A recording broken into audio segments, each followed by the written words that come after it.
के दुश्मन खाक। बॉर्डर पर उठेगा बवंडर, पाकिस्तान जाएगा सिहर।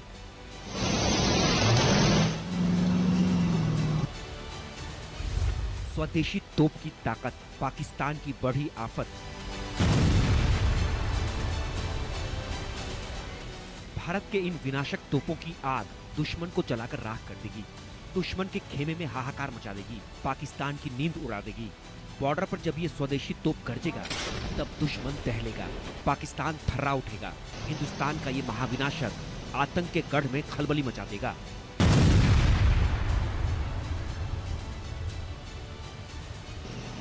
भारत के जिन तोपों की गड़गड़ाहट से दुश्मन थर्राता है, उसकी ताकत अब और बढ़ने वाली है। तोप, गोला बारूद पर विदेशी निर्भरता कब होने वाली है?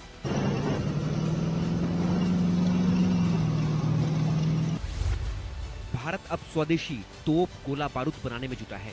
बीते 2 सालों में 155 mm तोप के वेरिएंट के गोलों का परीक्षण किया गया, जो सफल रहे। इनमें high explosive rounds, smoke rounds गोले शामिल हैं। नवंबर तक इनकी फाइनल टेस्टिंग होनी है। इन गोला बारूद का विकास पूरा हो चुका है। यह गोला बारूद डेवलपमेंट कम प्रोडक्शन पार्टनर कार्यक्रम के तहत बनाया जा रहा है। अगर सेना को ये गोले ठीक लगे तो बड़े पैमाने पर इनका ऑर्डर दिया जा सकता है। ऐसा होने पर भारत तोप के गोला बारूद को लेकर आत्मनिर्भर बन जाएगा। भारत जिन तोपों के लिए गोला बारूद का परीक्षण कर रहा है वो 155 mm के तोप हैं, जिनमें होवित्जर भी शामिल है। दुनिया में 155 mm के तोप सबसे ताकतवर माने जाते हैं। इसके एक गोले का वजन करीब 45 किलो होता है। इसे करीब 30 किलोमीटर दूर तक दागा जा सकता है। एक गोले की लंबाई करीब 2 फीट होती है। इसे -20 डिग्री से 60 डिग्री सेल्सियस के तापमान पर ऑपरेट किया जा सकता है। इन गोलों का इस्तेमाल भारी से भारी तोपों में किया जाता है। इंटरनेशनल मानक के अनुसार इसे बनाना बहुत कठिन है, लेकिन डीआरडीओ ने कठिन काम को लगभग पूरा कर दिया है। भारत तेजी से स्वदेशी तोपखाने, गोला बारूद के निर्माण पर फोकस बढ़ा रहा है। भारत सरकार का लक्ष्य है कि देश में ही गोला बारूद बनाया जाए। इससे विदेशों पर निर्भरता कम होगी और पैसे की बचत भी होगी। साथ ही ये देश की सुरक्षा के लिए भी जरूरी होगा। Bureau report, India news.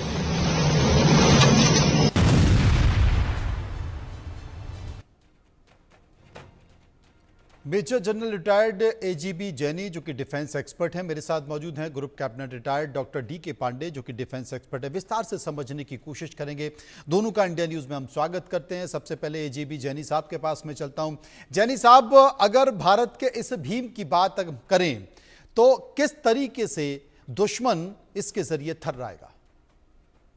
Thank you Manoj for inviting me once again on your show. आपको और आपके दर्शकों को मेरा जय हिंद। देखिए, मैं शुरुआत तो वहां से करूंगा कि ये जो हम आत्मनिर्भर होने की कोशिश कर रहे हैं और जो प्रयत्न कर रहे हैं, ये एक बहुत अच्छा कदम है। बहुत ही होनहार और बहुत ही कारगर ये प्रोजेक्ट है। हमको अपना सेल्फ रिलायंट होना, क्यों मनोज, ये समझना जरूरी है कि अगर हम कोई भी चीज इंपोर्ट करते हैं वो हमें बहुत महंगी पड़ती है। और डिफेंस बजट का आप देखें कि 100 रुपए में से 86 रुपया जो है वो हमारे मेंटेनेंस पे जाता है। मतलब कि हमारी ट्रेनिंग पे, मूवमेंट पे, राशन पे, पानी पे, पेट्रोल पे, ट्रेनिंग एम्युनिशन पे। तो हमको आधुनिकता के लिए, डेवलपमेंट के लिए, मॉडर्नाइजेशन के लिए, कैपिटल बजट के लिए हमारे पास सिर्फ 14 रुपए बचते हैं। और उस 14 रुपए में से भी 5 रुपए जो है वो हमको कॉन्ट्रैक्चुअल लायबिलिटी के लिए देने पड़ते हैं, जो कि बहुत पहले कॉन्ट्रैक्ट किए गए थे। और ये कहा गया था कि भाई हम आने 10 साल में या 15 साल में आपको ये पैसे देंगे। तो आप देखें कि खाली 11% पैसा जो बचता है उसमें क्या आधुनिकता होगी, क्या आधुनिकीकरण होगा, क्या मॉडर्नाइजेशन होगा, ये मैं आपकी सोच समझ पे छोड़ सकता हूं। तो इसलिए हमको देश के अंदर बनाने का ये मुहिम जो चलाया, शुरू में तो बहुत ढीला चला, क्योंकि इसमें पब्लिक सेक्टर, प्राइवेट सेक्टर भी आना होता है। प्राइवेट सेक्टर को जब तक प्रोत्साहन नहीं मिलेगा, प्राइवेट सेक्टर जब तक इसको रिन्यूमरेटिव और उनको पैसे की कमाई नहीं होगी, प्राइवेट सेक्टर आएगा नहीं। तो अब धीरे धीरे आप देखेंगे कि कहां से कहां तक हम लोग पहुंच गए। यहां तक कि हमने जो ब्रह्मोस मिसाइल बनाया, वो ब्रह्मोस मिसाइल आज 90 कंट्री आज हमसे खरीदने के लिए रिक्वेस्ट कर रहे हैं कि भाई हमको भी बेचो। और क्या कारगर ये मिसाइल था वो सिंदूर में हमने सबने देखा, उसका वर्णन करने की जरूरत नहीं है। लेकिन जैसा कि हमारा ISRO, Indian space research organisation काम कर रहा है, आप देखेंगे किस तरीके से उन्होंने ट्रायल कर करके प्रशिक्षण कर करके और अभी चांद तक पहुंच गए हैं, और अभी अपना खुद का एक इंसान चांद पहुंचाने की कोशिश हो रही है। इसी तरीके से डीआरडीओ को भी, डीआरडीओ अभी भी वो मच्छर का तेल बनाओ और वो टिंड फूड स्टफ बनाओ, दाल चावल करके सियाचिन में भेज दो, टिंड फूड का वहीं तक ही सीमित रह गया, बहुत ही थोड़ा कदम आगे ले पाया है। मैं तो यही कहूंगा कि जो हमारा डिपार्टमेंट ऑफ डिफेंस प्रोडक्शन है, उनको थोड़ा डीआरडीओ को और थोड़ा सा प्रोत्साहित करना चाहिए और उनको कहना चाहिए भाई ये थोड़ा आगे बढ़ो। और कंक्लूड मैं वहां करूंगा मनोज कि डीआरडीओ को वो चीज बनानी चाहिए जो हमारे आर्मी को चाहिए।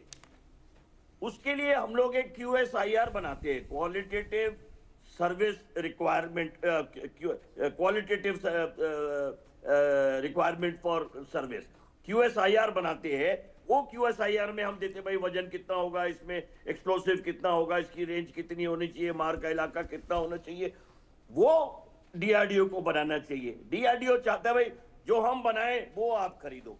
हमारे chief of staff, army staff, अभी भी हमें याद है VP मलिक साहब थे, उन्होंने क्लियरली बोल दिया था, you will make, we will buy only what we need, we will not buy जो आप कुछ भी कचरा बनाओ हम उसको खरीदेंगे, क्योंकि उसमें हमारे डिफेंस बजट का पैसा आता।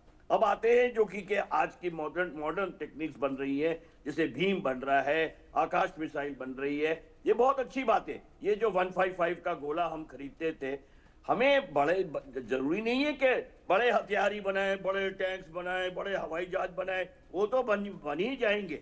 हमारे देश में उतनी टेक्नोलॉजी, उतना हुनर, उतने साइंटिस्ट और उतना सब कुछ है बनाने के लिए, खाली इसमें इच्छा शक्ति चाहिए। लेकिन जैसे एम्यूनिशन है मनोज, स्मॉल आर्म्स हैं, गोलियां हैं, बारूद है, ये शेल्स हैं, ये तो हम बना ही सकते हैं। ये तो इसमें कोई इतना बड़ा रॉकेट साइंस नहीं है, और इसको हम बनाएंगे तो आयात होगा, इसमें हमारा फॉरेन एक्सचेंज आएगा, हमें खुद भी सेल्फ रिलायंस होगा।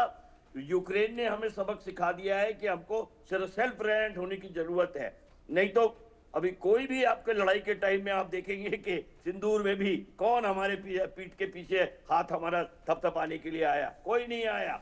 तो इसलिए हमको अपना सेल्फ रिलायंट होना बहुत आवश्यक है मनोज। ये बड़ी बात है।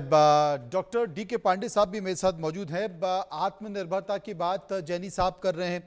सबसे बड़ी बात जो एक संकेतों के तौर पर पूरी चर्चा देश में भी हो रही है कि जब आप किसी दुश्मन के साथ युद्ध लड़ते हैं तो कौन आपके साथ खड़ा होगा, कौन नहीं होगा, नहीं कहा जा सकता है। जो कल तक आपके साथ दोस्ती की पीके गांठ रहे थे, वो कब भाग जाएंगे, कब गायब हो जाएंगे, कोई भरोसा नहीं है।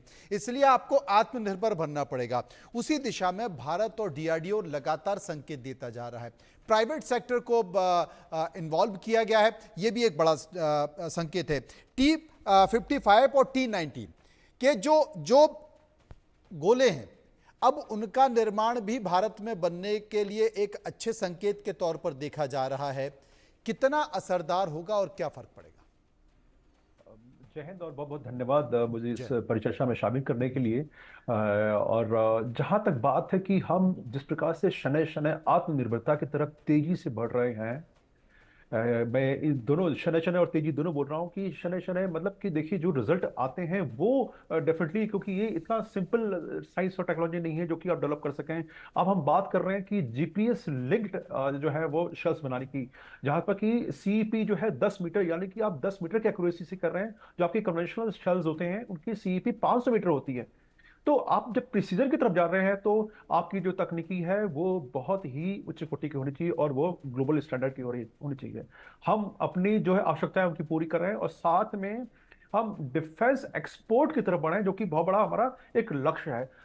एक और मैं मदद की बताना चाहूंगा, जो भारतीय शेल बन रहे हैं 155 मिलीमीटर आर्टिलरी एम्यूनिशन के, उनकी कीमत मात्र 300-400 पर शेल, डॉलर पर शेल है, जो कि वही बाहर से हम जब लेते हैं यूरोपियन कंट्रीज से, और जो देश इसमें है जर्मनी और फ्रांस, ये लोग जो है उसी गोले शेल के 3,000 से 4,000 डॉलर लेते हैं, यानी कि लगभग 10 गुना से ज्यादा जो है कीमतें हैं। तो किस प्रकार से हम अपनी फॉरेन एक्सचेंज बचा रहे हैं, और किस प्रकार से हम अपने जो प्राइवेट और जो पब्लिक सेक्टर्स के अंदर, स्पेशली डीआरडीओ का मैं उल्लेख करना चाहूंगा कि जिस प्रकार से उन्होंने इस दिशा में कदम बढ़ाया है और जो मील के प्रस्तर हासिल किए हैं वो काबिल तारीफ है।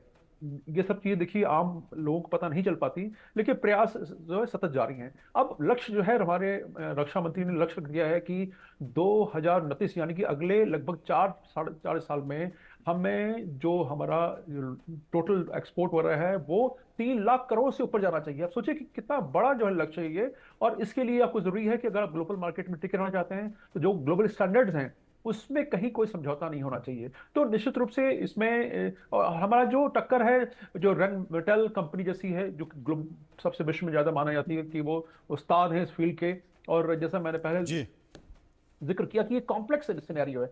रशिया यूक्रेन वॉर में लगभग 90 से 1 लाख गोले का प्रयोग किया गया है 2-4 दिनों के अंतराल में। जी लगभग 30,000 गोले एक एक दिन में दागे गए। इस क्षमता पर हम जब जाते हैं तो प्रोडक्शन की रिक्वायरमेंट सोचिए आगे क्या हो सकती है। तो इन सबको फैक्टर को देखते हुए रिक्वायरमेंट, एक्यूरेसी, प्रिसीजन, और जो हमारे लोकेशंस हैं, लोकेशन की मैं बात कर रहा हूँ कि हमारी जो ज्योग्राफिकल वेरिएशंस हैं, हम जो हिल्स में भी हैं, श्रीनगर में जाते हैं तो ऊंचाइयां 1 किलोमीटर के ऊपर होती हैं, हम डेजर्ट में भी जाते हैं, वेदर जो है वहाँ का ड्राई है और टेम्परेचर हाई रहता है। उसके बाद जो हम नीचे फर्दर साउथ में जाते हैं तो ह्यूमिड एनवायरमेंट। तो ऐसे विभिन्न वातावरण में काम करने वाली शेल बनाना और उनकी इफिशियंसी को इंश्योर करना एक बहुत बड़ी चुनौती है अपने आप में, और बहुत डीआरडीओ ने और हमारे प्राइवेट सेक्टर ने दोनों ने मिलकर ये बहुत, मैं एक काबिल तारीफ है कि जो हमने प्राइवेट सेक्टर में जो लोग उस्ताद हैं इस फील्ड में उनका स्वागत किया है, और साथ में हम, क्योंकि जो टरेट वगैरह जी है वो हमें बाहर के स्रोतों पर निर्भर होना पड़ता था। जी अब हम जब खुद अपने देश में अब पैदा खुद करेंगे तो हम आत्मनिर्भरता खुद का कर सकते हैं। संकेत भारत का डीआरडीओ और भारत की सेना